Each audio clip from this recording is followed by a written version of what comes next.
Okay, you know the scene. You're at a party, maybe a work event, or you're just stuck in an elevator. And then it starts. Nice weather we're having, or so busy week.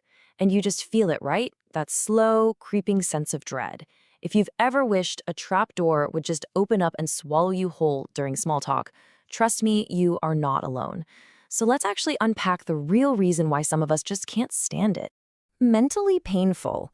I mean, that's a pretty strong way to describe a simple chat about the weather, isn't it? But here's the thing. Psychological research shows that for a lot of us, it's not just a little annoyance, it's a genuine source of discomfort. Does that phrase kind of hit home for you? So think about the last time you were stuck in one of those purely surface level conversations.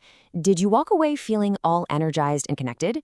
Or did you feel completely drained? Like you just ran a mental marathon and got absolutely nothing to show for it. That feeling of emptiness? Well, that's a huge clue, and it points to something way deeper than just being shy. Right, so for years, not liking small talk has been totally mislabeled. It's seen as some kind of social failing. But what if it's not a flaw at all? The reality is actually way more interesting than that. Here's the common assumption, the myth that's out there.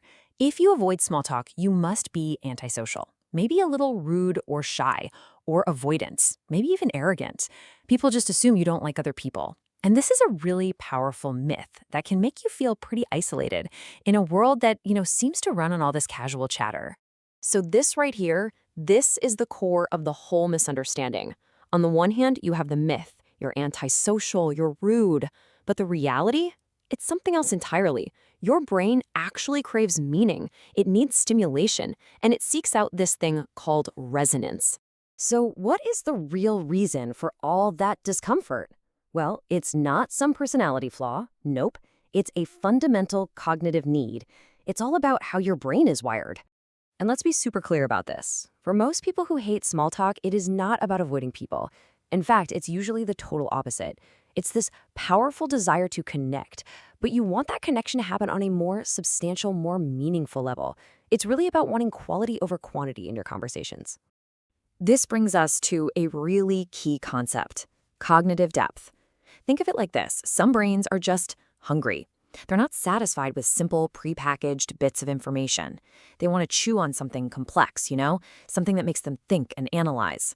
Small talk is basically like a light, airy snack when what your brain really wants is a full, intellectually satisfying meal. And this quote just gets to the heart of it.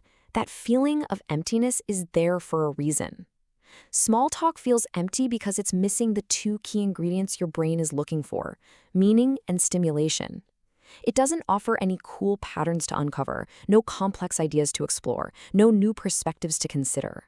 And for a mind that's built to crave that stuff, well, that emptiness can be incredibly frustrating.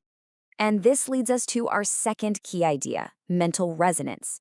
You know that incredible feeling when someone says something and it just clicks with a thought you've been kicking around? That's resonance. It's when a conversation lights up your brain, connecting different ideas and sparking brand new ones. Small talk, it almost never creates that super satisfying click. So, once we understand these concepts, cognitive depth and mental resonance, we can totally reframe this whole preference. It's not a negative thing at all, it's just a different way of being. Okay, so let's boil it all down. The crucial point is this. Your aversion to small talk isn't some social flaw. It's a cognitive preference. Your brain is hardwired to seek stimulation and meaning. Small talk just doesn't have that mental resonance that you need. It's all about a need for depth, not a dislike of people. Simple as that. So, the next time you feel that familiar discomfort as someone starts talking about their commute, I want you to remember this. It is not a weakness. It is not a flaw.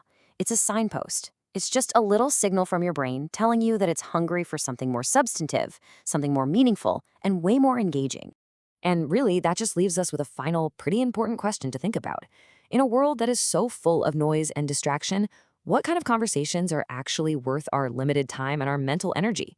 Maybe it's the ones that actually feed our minds, not just the ones that fill the silence. Definitely something to think about.